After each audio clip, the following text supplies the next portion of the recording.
Hey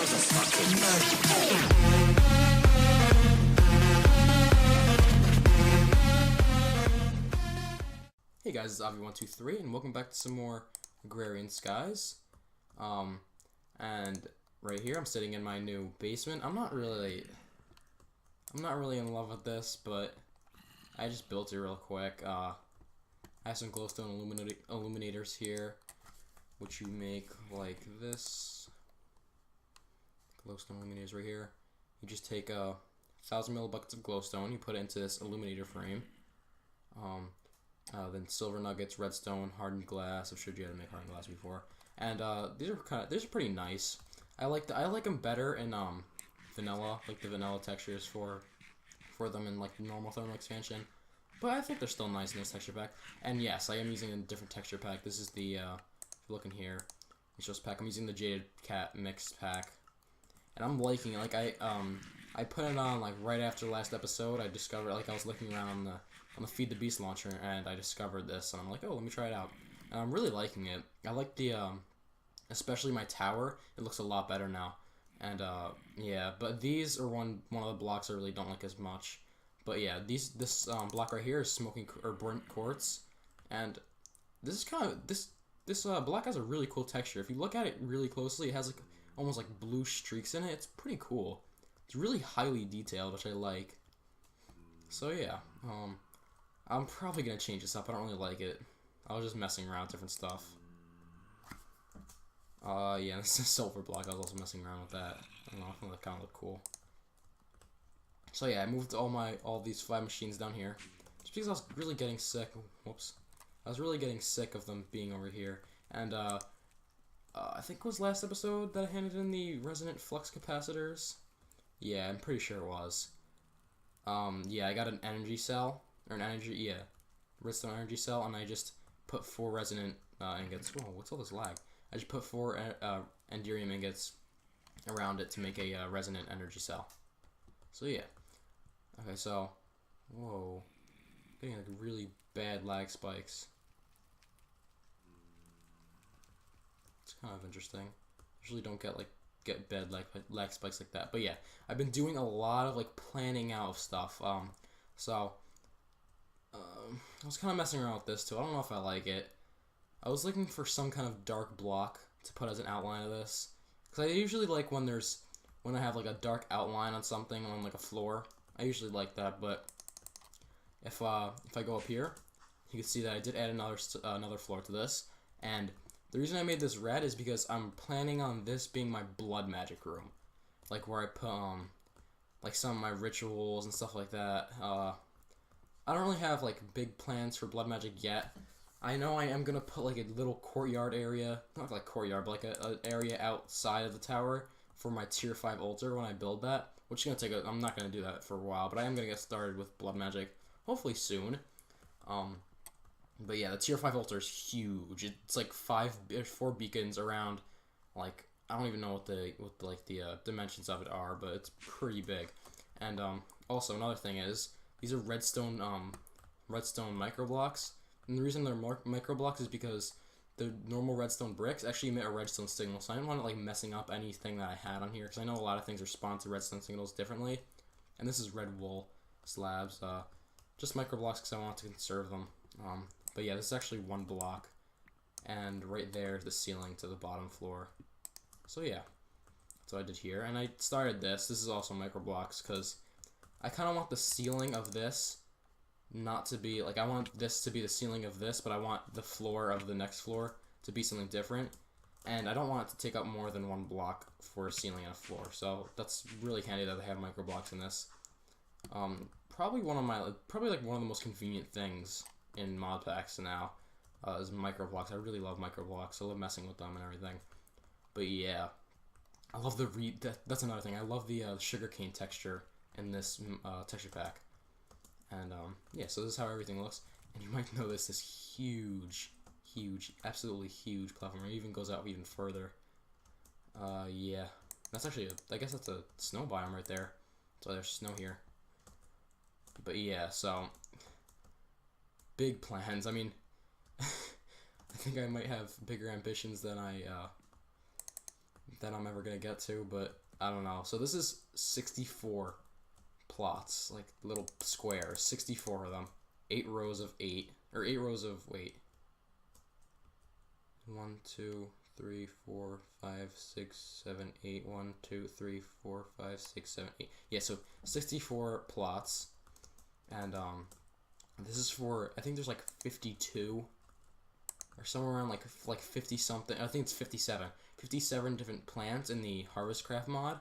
So I made like 7 rows at first, but then there was one left over, and then I realized like I might want some plots for some vanilla plants, and I do, obviously, looking at this cactus farm right here. And I built this off camera because, first of all, cactus farms don't they're really simple, and they don't take any power, so I didn't want to really I didn't want to really build this on camera because it would have just been tedious cactus placing.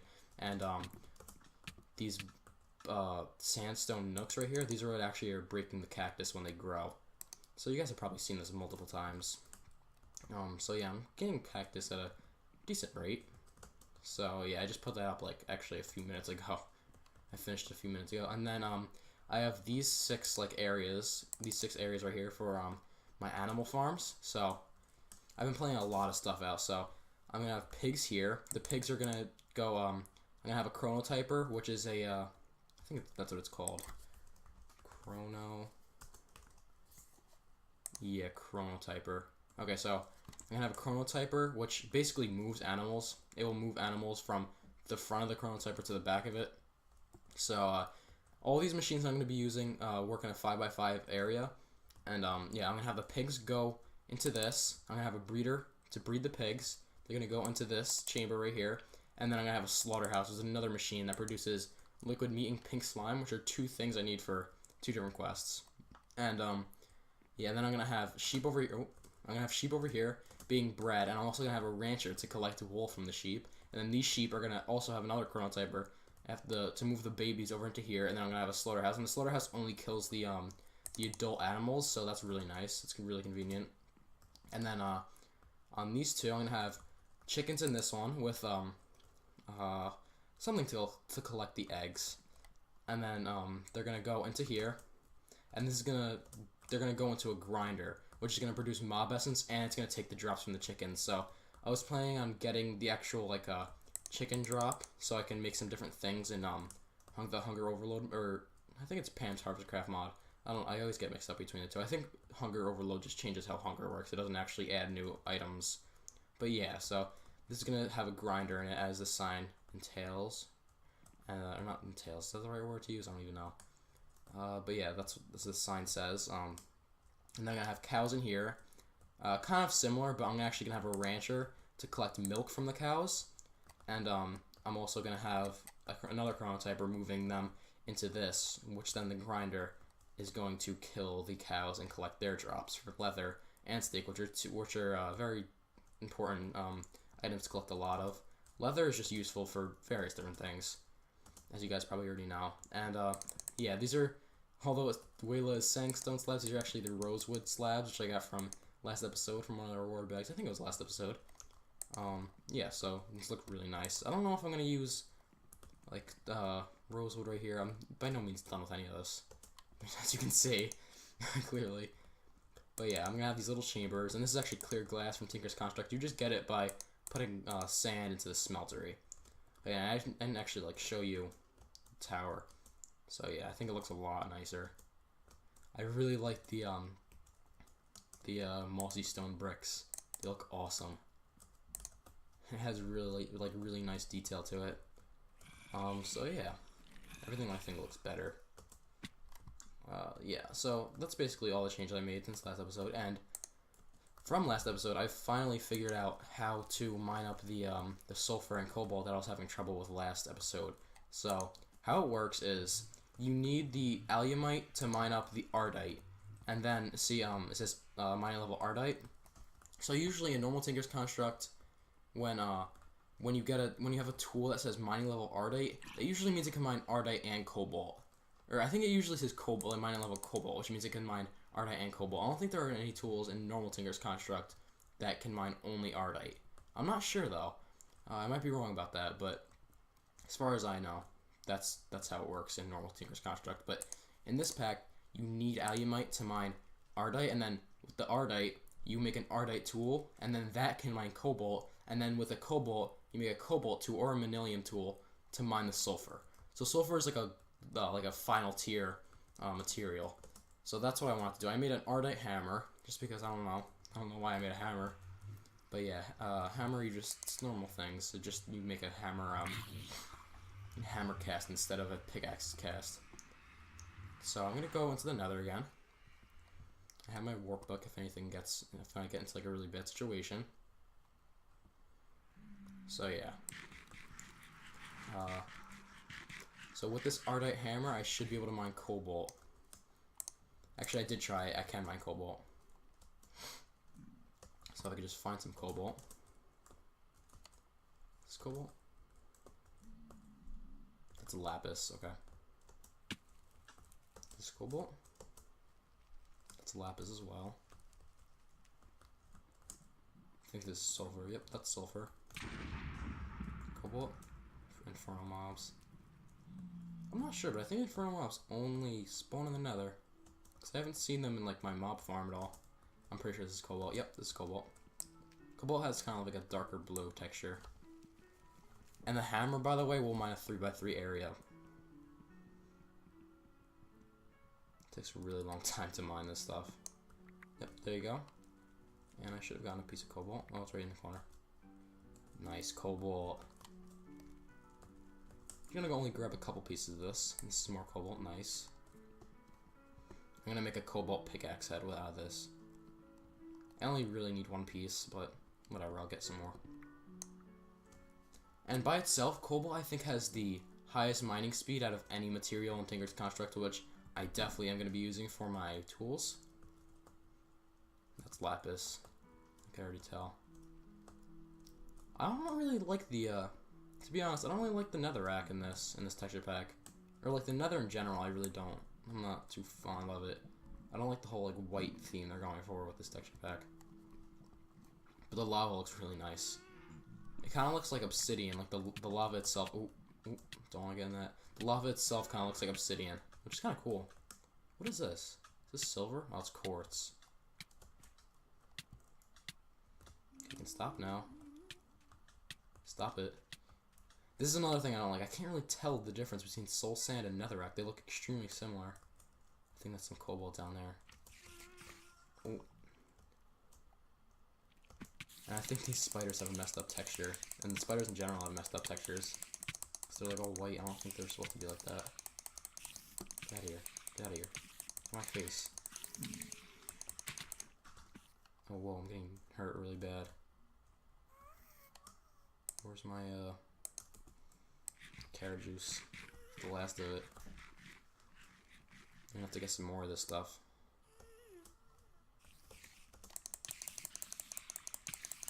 Get out of here. I should be able to peacefully mine this. Nope, not with a torch. Please don't walk in front of me, pigman. I really don't want to fight you. Okay, so I think we'll head back now. Since I have my workbook. It's very convenient. Don't have to find my portal every time. I'm surprised they added that to the pack because it kind of seems... Well, I guess because it's skyblock, it's not too bad, but it's really cheap to make. Like, extremely cheap. Just a book and some paper and some ender pearls. Which ender pearls are very abundant on this map because you could just make a mob spawner. If you guys don't know, like, why this mob spawner works so good, since there's nowhere else for the mobs to spawn, they're forced to spawn here in large numbers. So they'll spawn a really large number of mobs in this in here. And also, actually, I don't think I ever showed you this before, but I did make some updates to this mob trap. So basically, what I have here is I have two levers because I'm too lazy to put actual redstone. And these are I don't know if I could get to it, but these are actually in the corner, and those two blocks that I'm pointing at right now are actually advanced drawbridges, which I got from a reward bag a while back. And right here, I just have these levers activating them, and they just have wood inside of them, and they just drop down here. So whenever I want actual XP, I can just collect some XP, and the XP will drop into this tank. And I can actually right-click it to add it to my levels. And the vacuum hopper will collect XP, so that's really nice. And if I just want them to collect drops, then I'll just turn the drawbridges off, and they'll fall onto the invar spikes. So it's really nice. That's kind of how I get some of my XP. And yeah, so let me go melt this cobalt down, so I can get a cobalt pickaxe head.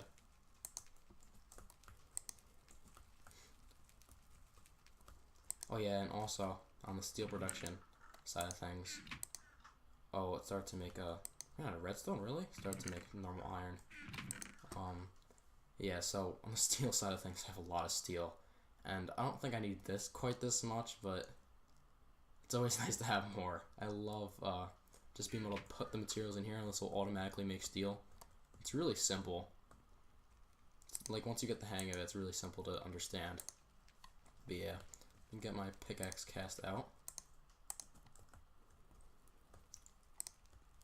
Do I have some ardite left over in here? I guess not. I was gonna make the rest of the tool out of ardite, but I don't think it really matters, because I'll probably end up making another pickaxe anyway.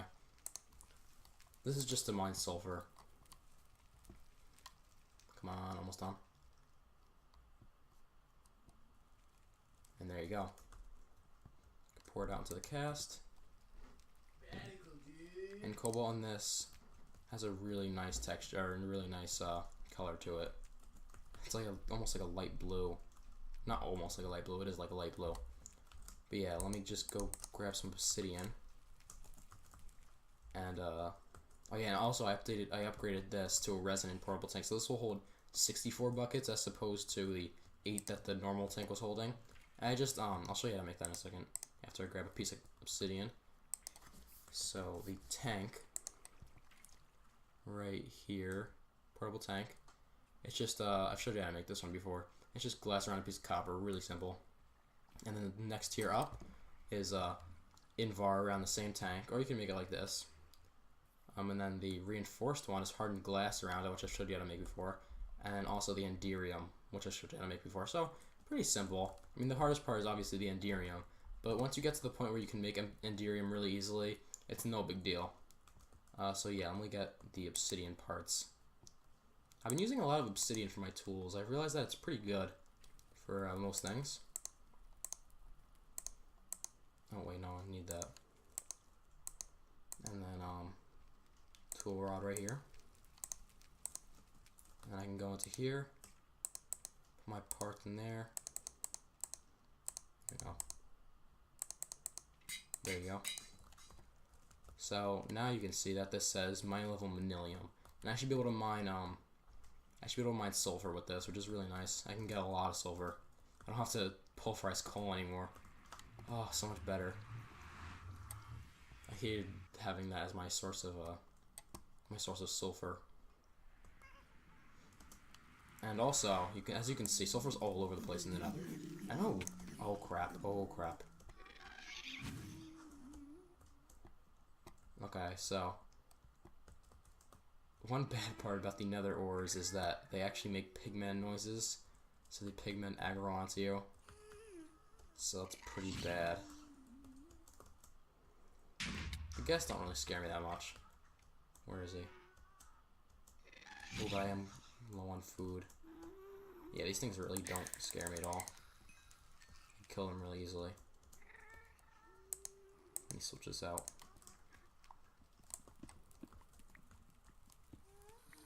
Okay, so let me collect some of this sulfur. And, yeah, let me collect some of the sulfur. And I'll be back when I have a really good amount of it. So, yeah. See you in a bit. Okay, guys, I'm back. And, like 45 minutes and a death later, I have a lot of loot. So, I got a lot of glowstone. I only got a little bit of saltpeter. I was really disappointed in this because I need a lot of this stuff. But I think I'll set up an automated way to make it like this. I could probably just like have pulverizer, like a igneous extruder going into a pulverizer.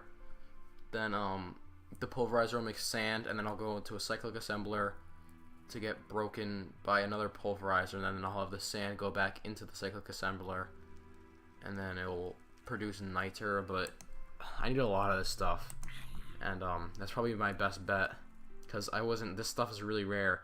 And also, what was making it harder was, if you see quartz ore, and then if I search up salt ore, and saltpeter ore, 3 different ores have the same texture. And I even went back to the vanilla textures, they still have the same texture, which is really aggravating, because not only is saltpeter ore really rare, but it's hard to spot, because even if they didn't have the same texture, it really blends in with the netherrack. So I think I'll do it with the sandstone. I'll get niter with the sandstone, because I don't think that's going to be like a really reliable way of getting it. But yeah, I also got a bit of cobalt.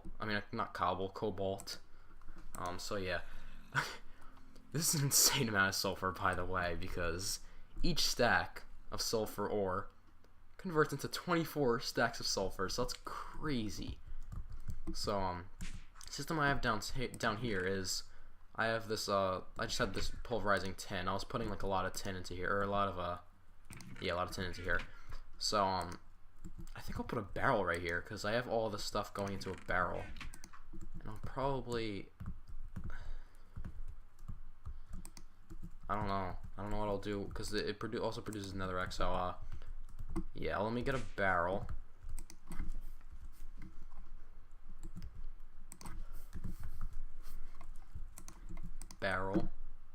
Right here, Java barrel.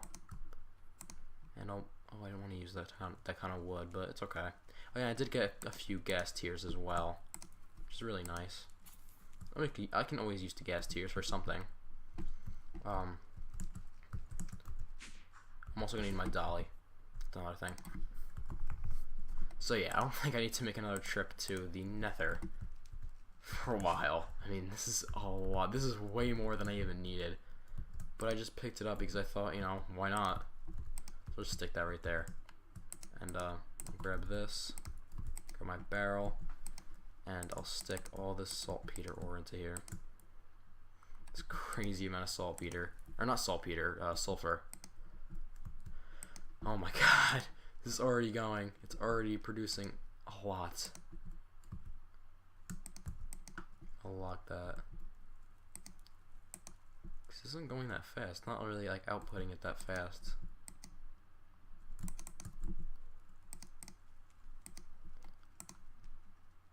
No, we'll do it. I guess it's only like outputting. It's outputting very slowly. So I'll just leave that going for a while. And what I wanted to make with this is if I just grab a stack, I already have a lot of it. If I just grab a stack of this, I didn't need that much. I just need a stack. If I grab a stack of tin and a stack of sulfur, it makes this yellorium dust. So yellorium is a part of the big reactor mod, and I'm gonna need a lot of this stuff. So that's why I wanted sulfur. And there was a lot of prep going to the sulfur, which as you can see, my steel armor isn't doing too good. And I had to make a lot of like trips back, because why I die, by the way, is because the infernal mobs sometimes they're like crazy. You can, if you know what infernal mobs does, is it puts basically like these buffs on these mods. I mean on these the mobs that it's on, and sometimes they can get like over 10 buffs, and it'll cause like fire damage, wither damage. It'll poison you. It'll throw potions at you. It will steal life from you. It will like put you in spider webs.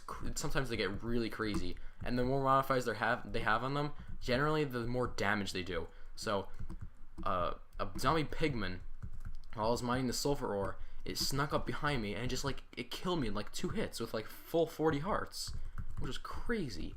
Like, they do some massive amount of damage. So yeah, that's why I died. That's kind of an explanation of how crazy the Nether could be. Guys, if you're gonna go into the Nether, you're gonna want no less preparation than I did. Not like the preparation that I have isn't even enough. Like I was very, very, very cautious after I died. So yeah, be very careful in the Nether. That's all I ask of you. So yeah, let me just deposit. Actually, no, let me deposit this stuff into here. I don't want the soul sand. Nope, not that. I don't want the soul sand. And let me just deposit this glowstone dust. I'm gonna have to clean this out really soon. Actually, right now. Let me just grab like a bunch of this bone meal because I don't really need it in here. Oh, I feel a sneeze coming on. Sorry, guys. Let me just dump some of this stuff off the edge because I don't really like. I can get bone meal from my mob spawner. No, not that. Sorry about that, guys. There you go. Okay, so let me throw this cobalt into here, and this will melt up. I got some blood on there. Let me get that out of there. Oh, and also I add another one of these things out onto this one because I guess an Enderman got into here, and it made some resident ender because it was melting in there. So yeah, there you go. That's that. But that's basically what I wanted to do this episode. I got a lot of sulfur coming from this pulverizer, and it's probably gonna take a long time to process because, as you can see, it's not gonna be able to like keep up with how much it's making to output into the barrel. So yeah, I'll see you guys next episode, and have a good day.